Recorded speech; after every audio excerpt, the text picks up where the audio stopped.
तो hey guys, welcome back to our channel trading university.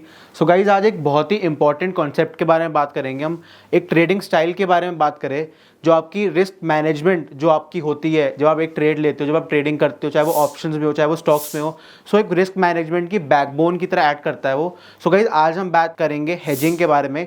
Hedging होती क्या है, वो हमारा क्या कॉन्सेप्ट होता है, उसके पीछे क्या रीजन होते हैं, हेजिंग के पीछे हम हेजिंग क्यों करते हैं, हेजिंग किस लिए करी जाती है और हेजिंग के क्या क्या बेनिफिट्स होते हैं, आपको क्या क्या चीज़ें देखने को मिलती हैं। सो गाइस, अब चलते हैं हम सीधा अपने टॉपिक पे। सो गाइस, जैसा कि हम बात कर रहे थे, अब हम आज पढ़ेंगे हेजिंग के बारे में। सो अगर हम हेजिंग की बात करें तो हेजिंग होती क्या है। सो पहली बात तो आपको ये समझने की बहुत ज़्यादा ज़रूरत है कि हेजिंग कुछ नहीं होता, बस हमारा एक इंश्योरेंस होता है। जैसे मैंने यहाँ पे लिखा है, जिंदगी के साथ भी जिंदगी के बाद भी। बहुत बेसिक होता है हेजिंग, इसको बहुत ज़्यादा बढ़ा चढ़ा के बताया जाता है कि भाई ये होता है ये होता है, बहुत ही ज़्यादा सिंपल कॉन्सेप्ट होता है। सो गाइज, हेजिंग जैसे कि आपको मैंने समझाया कि इंश्योरेंस की तरह होता है। सो आपका इंश्योरेंस क्या होता है, इंश्योरेंस आपको पता है कि जैसे आप होम इंश्योरेंस होता है, आपका हेल्थ इंश्योरेंस होता है, आपका टर्म इंश्योरेंस, जो भी आपकी डिफरेंट पॉलिसीज होती है all related to insurance. Insurance ये इंश्योर करता है कि भाई सारी चीज़ें ठीक है, हालात सारे ठीक हैं, बट ये नहीं पता हमें कल क्या हो जाए। सो इसलिए on a safer side, to be on a safer side हम इंश्योरेंस कराते हैं।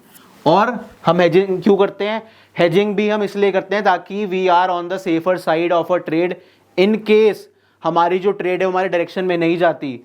अगर मान लो आपने एक बुलिश ट्रेड ली है, अगर आपको ये लग रहा है आपको थोड़ा मोमेंटम देखने को मिल सकता है, आपको एक अप ट्रेंड देखने को मिल सकता है, बट अगर वैसा नहीं हुआ, जिस ब्रेकआउट को आप ट्रेड कर रहे थे वो एक्चुअली में ब्रेक डाउन निकला, तो जो हेजिंग का कॉन्सेप्ट है वो आपका सबसे अच्छा दोस्त बन जाएगा उस केस में। उस केस में जो आपका कैपिटल प्रेजर्वेशन होता है, जो आपके डीमैट अकाउंट में पैसे बचे हैं वो जीरो होने से बच जाएंगे, जो आपका रिस्क है वो बहुत ज़्यादा कम हो जाएगा, जो आपका एक्सपोजर है, एक्सपोजर से मेरा मतलब ये है कि मान लो आपने 10 लाख की ट्रेड ली। सो जब आप नेकेड ले रहे हो उसको, जब आप नेकेड ऑप्शन बाइंग कर रहे हो, जब आप नेकेड ऑप्शन शॉर्ट सेलिंग कर रहे हो, सो उसमें आपका रिस्क अनलिमिटेड है। रिस्क अनलिमिटेड से मेरा मतलब क्या है, अगर मान लो आपने 100 रुपये का कोई ऑप्शन लिया, ठीक है, चाहे वो सीई लिया चाहे वो आपने पीई लिया, ठीक है, आपने इस ट्रेड में आप घुस गए, डिपेंडिंग आपकी क्या ट्रेड है, बुलिश है, बेयरिश है, आप ट्रेंड है, डाउन ट्रेंड की, किस टाइप का मोमेंटम ट्रेड कर रहे हो। 100 रुपये का आपका ऑप्शन का प्राइस है। अगर मान लो आपने इसने नेकेड 1800 क्वांटिटी बाय कर रखी, तो आपका जो मार्जिन यूटिलाइज हो गया वो आ गया 1,80,000, ठीक है, हजार मतलब 1800 क्वांटिटी आपने ले रखी है 100 के भाव पे, 1,80,000। अगर मान लो आपने सी की ट्रेड ली, बट अगर मान लो उस दिन एक्सपायरी थी और आपको एक सडन सेलिंग देखने को मिली, सेलिंग से क्या होगा, ये जो आपका सीई की वैल्यू है वो इतनी ज़्यादा जल्दी से डीके करेगी। वो डीके क्यों करेगी, क्योंकि उस टाइम पे हमारा थीटा जो होता है, जो हमारा थीटा डीके होता है, वो थीटा डीके प्ले में आ जाएगा। सो उसके अकॉर्डिंग क्या होगा, हो सकता है 50 हो जाए, हो सकता है 60 हो जाए, हो सकता है 40 हो जाए। सो उसमें आपका रिस्क अनलिमिटेड है। रिस्क अनलिमिटेड से मेरा मतलब क्या है, इसमें आपके पूरे पैसे जा सकते हैं। अगर आपने 1,80,000 की ट्रेड ली है, अगर वो आपके डायरेक्शन में नहीं जाती और अगर मान लो आप उसको जल्दी से एडजस्ट नहीं कर पाते, आपने एसएल नहीं लगा रखा, सो 1,80,000 की जो वैल्यू है वो जीरो हो सकती है, मतलब ऑप्शन की वैल्यू भी जीरो हो सकती है। सो उसमें हमारा प्ले आ जाता है हेजिंग में। सो हेजिंग क्या होता है, हेजिंग होती है हमारी इंश्योरेंस, ये हमें लॉसेस से बचाती है, हमारे लॉस को कम करती है। सो अब हम बात करते हैं हेजिंग के बारे में। तो इसमें मैंने एक बहुत ही इंपॉर्टेंट लर्निंग लिख रखी है बोर्ड पे, जैसा कि आप देख पा रहे होगे, to take a trade in the opposite direction to reduce risk of loss. अब इसका क्या मतलब है, इसका ये मतलब है, जैसे कि आपने बात करी, इसमें मैंने आपको बताया कि to reduce the risk of loss. अब रिस्क ऑफ लॉस से मेरा मतलब क्या है, रिस्क ऑफ लॉस से मेरा ये मतलब है, और इसमें एक और चीज भी हमने बात करी, इसमें हमने ये बोला कि to take a trade in the opposite direction. So yes, hedging equals to taking a trade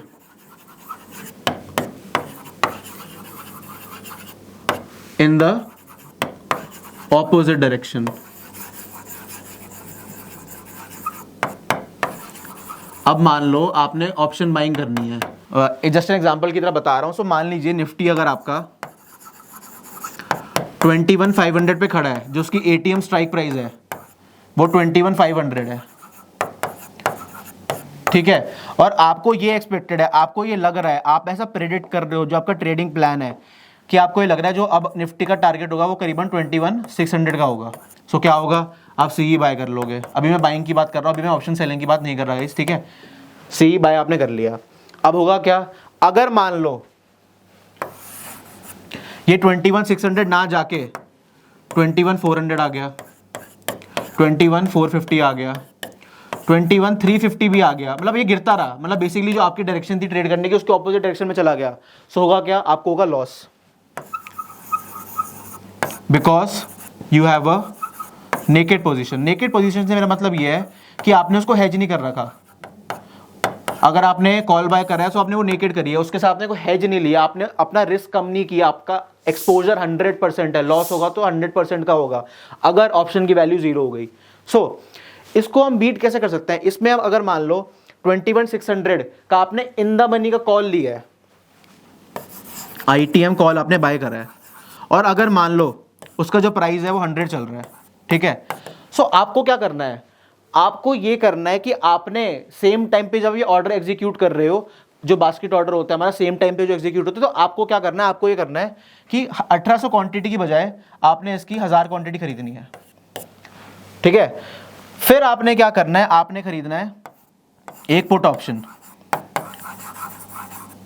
अब आप कह रहे हो कि भैया मार्केट तो ऊपर जा रही थी, मैंने तो बुलिश ट्रेंड में ट्रेड लिया था, सो मैं पुट क्यों बाय करूं, मैं तो कॉल बाय करूंगा। पुट आप इसलिए बाय कर रहे हो क्योंकि वो आपका एक्सपोजर कम करेगा, आपकी पोजीशन को हेज कर देगा, आपका रिस्क मैनेज करेगा, आपका जो एक्सपोजर है, जो आपका रिस्क ऑफ लॉस है उसको कम कर देगा।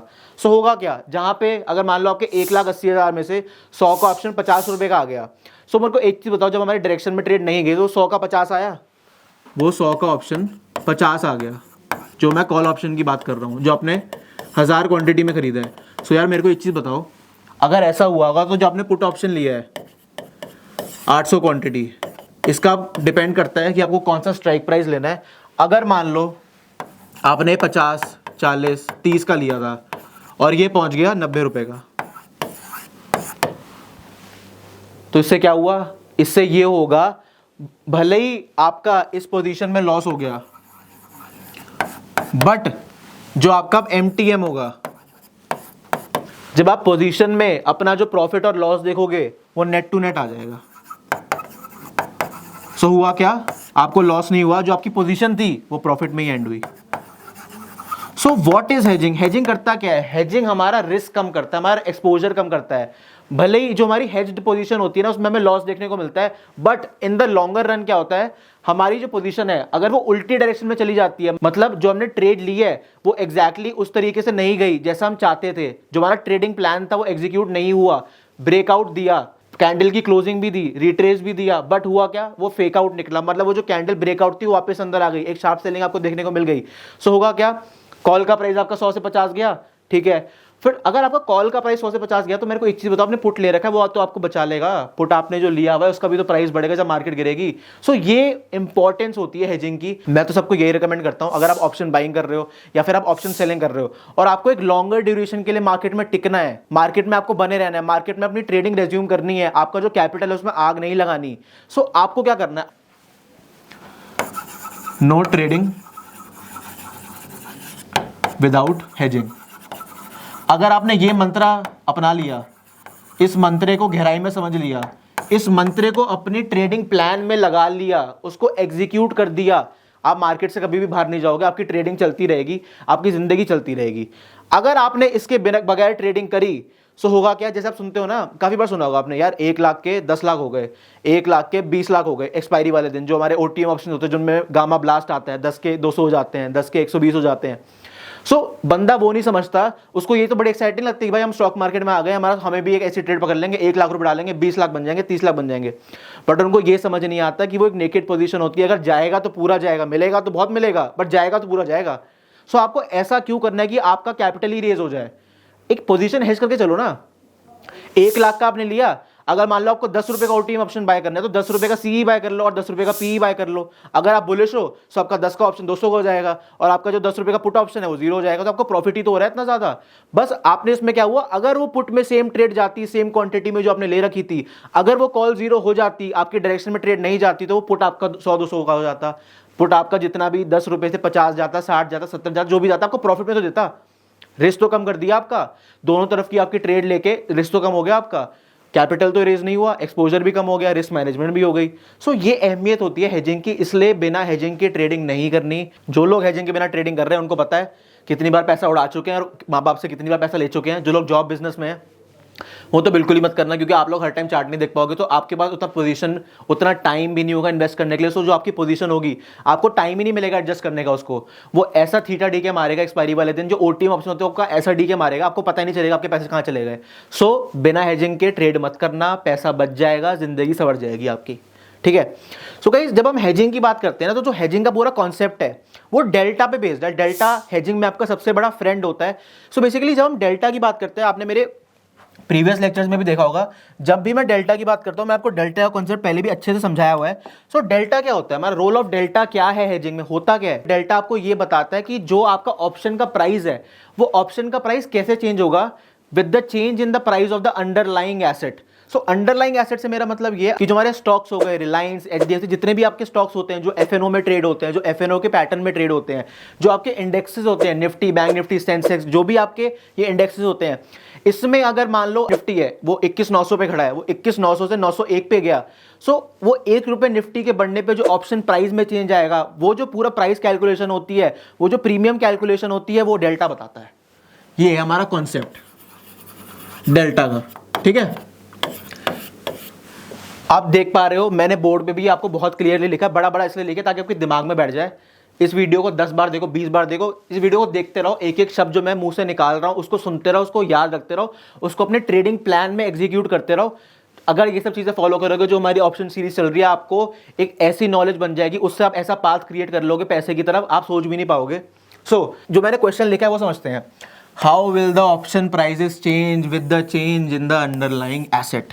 जो मैंने आपको चीज बताई, डेल्टा ये बताता है भाई कि अगर निफ्टी का भाव ₹1 बढ़ रहा है तो उसका प्रीमियम कितना बढ़ेगा, अगर रिलायंस का ₹10 भाव बढ़ रहा है तो उसका जो प्रीमियम है वो कैसे बढ़ेगा, ठीक है।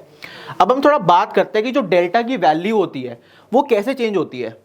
जैसे कि भी आपको मैंने एग्जांपल दिया, अगर 21,900 की आप स्ट्राइक प्राइस की बात कर रहे हो, सर अगर वो 21,900 से 21,901 गया, इंडेक्स तो आपका ₹1 चला गया, पर जो आपके आईटीएम, एटीएम, ओटीएम, जो आपके ऑप्शंस होते हैं, जो 3 तरह के ऑप्शन होते हैं, इसमें किस टाइप की मूवमेंट हमें देखने को मिलती है। अभी हम दोनों बात करेंगे, कॉल साइड, पुट साइड, दोनों की बात करेंगे।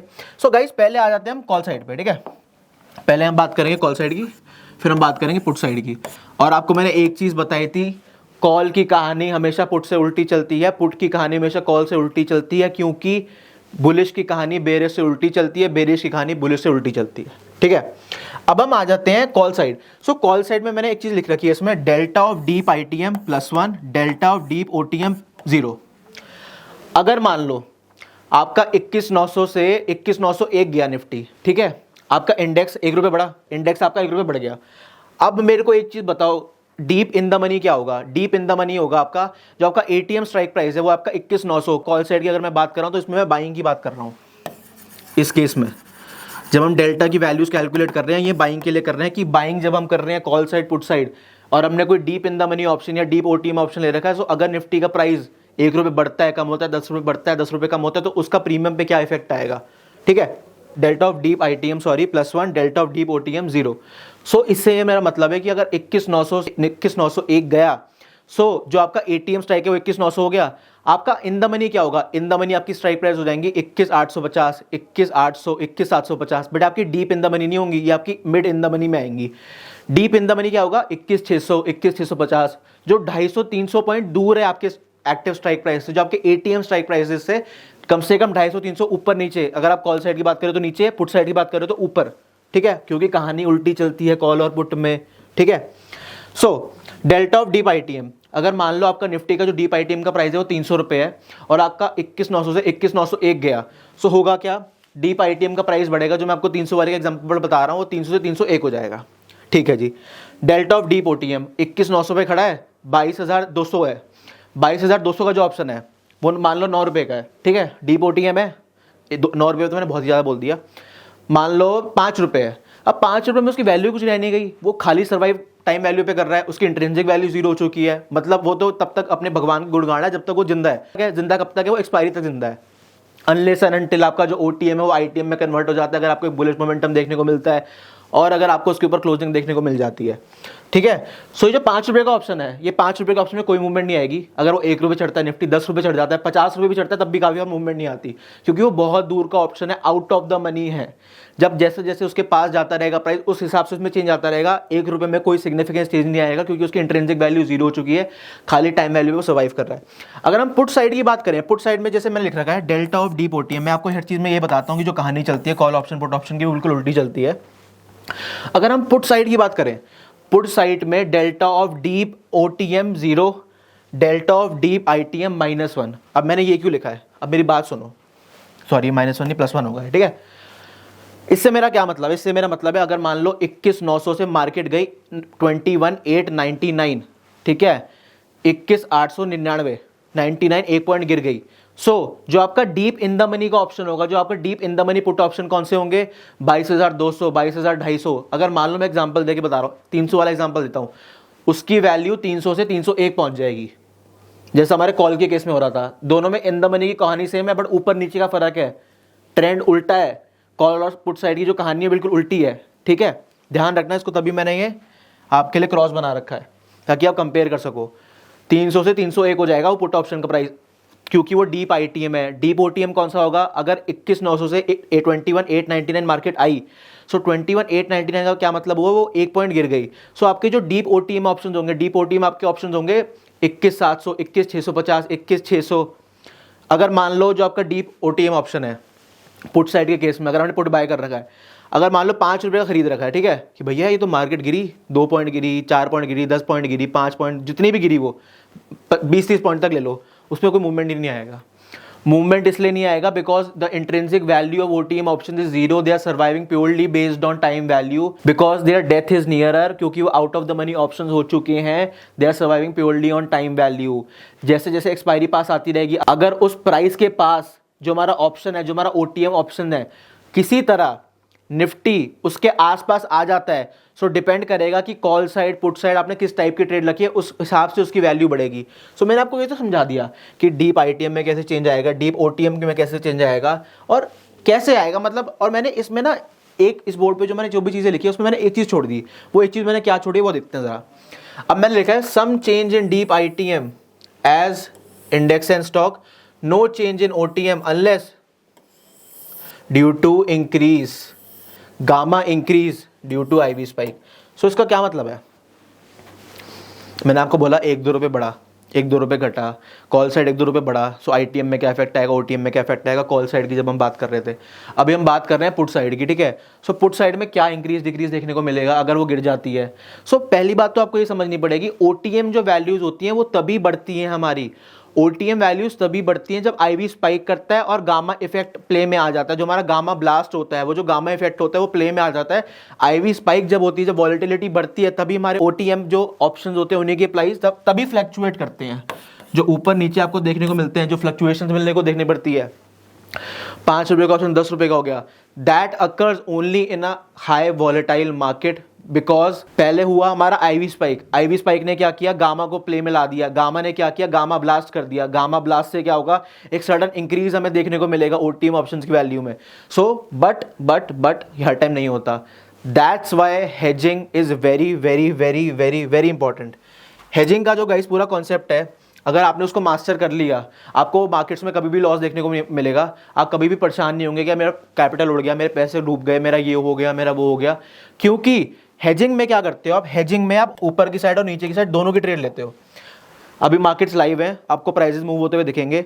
Just to give you an example, मान लो बैंक निफ्टी अभी का जो प्राइस चल रहा है उसका वो चल रहा है 48,343, ठीक है। अब मैं आपको एक बहुत तगड़ा एग्जांपल देके समझाता हूँ। अब मेरे को एक चीज़ बताओ, मैं आपको हाइपोथेटिकल वे में बता रहा हूँ अभी। इसको ये नहीं कि भैया आपने तो बोला था ये 200 रुपये का ऑप्शन है, बट ऑप्शन चेंज जब हमने खोल के देखी तो 100 रुपये का निकला। मैं आपको एग्जांपल के तौर पर बता रहा हूँ। एक एग्जांपल ले लो कि जो हमारा 48 कितनी चल रही है मार्केट, 48,100 का, 48,050, 48,000 आईटीएम कॉल ऑप्शन। जैसे जैसे नीचे जाते रहेंगे डीप होता रहेगा, ये मैं आपको कहानी पहले भी बता चुका हूँ। और पुट साइड में क्या होगा, जितना ऊपर जाते रहेंगे उतना डीप इन द मनी होता रहेगा, कहानी उल्टी चलती दोनों की। 48,000 में अगर मान लो ऑप्शन है हमारा 300 रुपये का, और नीचे आ जाओ 47,900, 370 रुपये का। एग्जाम्पल दे के बता रहा हूँ, रियल लाइफ में हो सकता है ना हो ये values, just to give you an example. 47,800 में वैल्यू चल रही है 450। सो ये जो है ये आपका डीप ITM है। सो आपको क्या करना है, आपको ये करना है, जब आप 1 लाख की ट्रेड ले रहे हो, सो आपको उस 1 लाख को पोजीशन साइजिंग, उस 1 लाख को आपको ऐसे एडजस्ट करना है कि आप ये ट्रेड भी ले लो और आप पुट भी बाय कर लो। भले ही आपका जो व्यू है वो बुलिश है, बट अगर मान लो ऐसे चला गया, कुछ नहीं पता मार्केट में, एकदम सेलिंग आ जाएगी, बर्बाद हो जाओगे, हेज नहीं कर रही पोजीशन। तो कुछ क्वांटिटी में कॉल बाय करनी है, कुछ क्वांटिटी में पुट बाय करनी है। भले ही आपको उस हेजिंग की पोजीशन में लॉस होगा, बट अगर वो उल्टी चली गई तो वो इतना प्रॉफिट दे जाएगी कि आपका जो लॉस कॉल साइड में हुआ है वो उसके कंपैरिजन में कुछ भी नहीं रहेगा। हो सकता है आप प्रॉफिट में आ जाओ, बट कभी जो लॉस भी देखी जाएगी वो इतना नेग्लेजिबल होगा, इतना इनसिग्निफिकेंट होगा आपके कैपिटल के कंपैरिजन में कि जितना आपका पूरा कैपिटल उठ जाता। 1 लाख में 5,000 का लॉस दे जाएगी, 10,000 का लॉस दे जाएगी, 5,000 का प्रॉफिट भी देखी जा सकती है, 10,000 का प्रॉफिट भी देखी जा सकती है। प्रॉफिट जितना मर्जी देखी जा सकती है, वो मूव पे डिपेंड करता है कितनी मूव आ रही है अप ट्रेंड में, मूव कितनी आ रही है डाउन ट्रेंड में। सो हमें क्या करना है, बिना हेजिंग के ट्रेड नहीं करनी, बिल्कुल भी नहीं करनी। बिना हेजिंग के ट्रेड करने का मतलब हो गया आंख बंद करके गाड़ी चलाना। कभी आंख बंद के गाड़ी चलाते हो? नहीं चलाते ना। आंख खोल के गाड़ी चलाते हो ना, तो बिना ऑप्शन ट्रेडिंग में बिना हेजिंग के पोजीशन क्यों बना रहे हो? ऑप्शन ट्रेडिंग में बिना हेजिंग के पोजीशन बनाने की कोई भी ज़रूरत नहीं है। आई होप आपको मेरी जो वीडियो है समझ आ रही होगी। मेरी वीडियो को जो मैं एक एक चीज़ बोल रहा हूँ उसको मेमोराइज करके रट के अप्लाई करना आपकी रिस्पॉन्सिबिलिटी है। मेरा काम है ज्ञान देना, अप्लाई आपको ही करना है। जब आप डीमैट अकाउंट में अपनी पोजीशन बना रहे हो, जब आप ट्रेडिंग प्लान बना रहे हो अपना, ड्यूरिंग द डे आप कितने ट्रेड्स ले रहे हो, आप कितनी बार हेजिंग कर रहे हो, आपकी जो पोजीशन साइजिंग है, ये नहीं कि 1 लाख का अकाउंट है तो 1 लाख की ट्रेड मार दी नेकेड। वो भी उसको कहते हैं भैया अंधा चला रहा है गाड़ी। आंखें बंद करके तुम चला रहे हो गाड़ी, आगे तुम्हें क्या है तुम्हें दिख नहीं रहा, तो तुम क्यों ट्रेड कर रहे हो? आंख बंद करके गाड़ी नहीं चलाते ना, सो क्यों कर रहे हो बिना हेजिंग के ऑप्शंस ट्रेडिंग? बिना हेजिंग के मत करो ऑप्शंस ट्रेडिंग, पूरा कैपिटल उड़ जाएगा, बर्बाद हो जाओगे, पता भी नहीं चलेगा। ये जो हेजिंग का कॉन्सेप्ट होता है, it is extremely extremely extremely important. Option selling में क्या होता है, थोड़ा ऑप्शन सेलिंग के बारे में बेसिक की बात करते हैं। बाकी इसकी जो ऑप्शन सेलिंग की वीडियो में लेके आऊंगा हेजिंग के ऊपर, वो पूरा एक अलग कॉन्सेप्ट होता है as compared to option buying. So उसकी नेक्स्ट वीडियो जरूर देखना। ऑप्शन सेलिंग में क्या होता है, ऑप्शन सेलिंग में आपका रिस्क तो कम होता ही होता है, और एक और चीज़ क्या होती है, एक और चीज़ ये होती है कि ऑप्शन सेलिंग में जो आपका जो कैपिटल डिप्लॉयड होता है, अगर मान लो आपको 10 लाख की ट्रेड लेनी है, तो अगर आपने पोजीशन हेज करके अपनी 10 लाख की ट्रेड ली है, उस 10 लाख की ट्रेड में जो मार्जिन यूटिलाइज्ड होगा आपके उसके इतना कम होगा वो एज कम्पेयर टू जो आपने नेकेड पोजीशन ले रखी थी, उसमें आपका इतना पैसा बच जाएगा। आपका पैसा भी बच रहा है, आपका लॉस भी बच रहा है, आपका एक्सपोजर भी बच रहा है, तो भैया क्यों नहीं करनी हेजिंग? इतने बेनिफिट्स बता दिए आपको मैंने हेजिंग के, तो हेजिंग के बिना ट्रेड मत करो, जिंदगी बच जाएगी, पूरा डीमैट अकाउंट बच जाएगा। वो जो पैसे वापस जो लुटोगे ना बिना हेजिंग के, वो वापस पैसे डालने नहीं पड़ेंगे, जो मेहनत की कमाई है आपकी। सो गाइज आई होप आपको मेरी वीडियो पसंद आ रही होगी। मैं बहुत ही ज़्यादा अमेजिंग कंटेंट लेके आने वाला हूँ चैनल पे। A to Z basics to advance level की हम ट्रेडिंग इसमें करने वाले हैं। नेक्स्ट वीडियोस में आपको हेजिंग के बारे में बताऊंगा, ऑप्शन सेलिंग की, और भी बहुत सारी स्ट्रैटेजीज लेके आऊंगा। जो लोग हमारे जॉब्स में, बिजनेस में, जो हर टाइम मार्केट में नहीं बैठ सकते, उनके लिए भी ऐसी रिटर्न लेके आऊंगा कि इस इतना तगड़ा रिटर्न लेके आऊंगा जो आप म्यूचुअल फंड आप जितना मर्जी डाइवर्सिफाई कर लो पोर्टफोलियो, आप कमा ही नहीं पाओगे। वो इतनी तगड़ी मैं आपके लिए ऑप्शन सेलिंग की स्ट्रैटेजी लेके आऊंगा, ऑप्शन बाइंग की स्ट्रैटेजी लेके आऊंगा, जो लोग हर टाइम में मार्केट में नहीं बैठ सकते। सो गाइज आई होप आपको हमारी वीडियो पसंद आई होगी। So please like, share and subscribe to our channel. And अगर आपके पास डीमैट अकाउंट नहीं है, सो गाइज फ्री लिंक्स हमारे डिस्क्रिप्शन बॉक्स में आपको मिल जाएंगे डीमैट अकाउंट लिंक ओपनिंग के। So guys thank you for watching, we will be back with another video.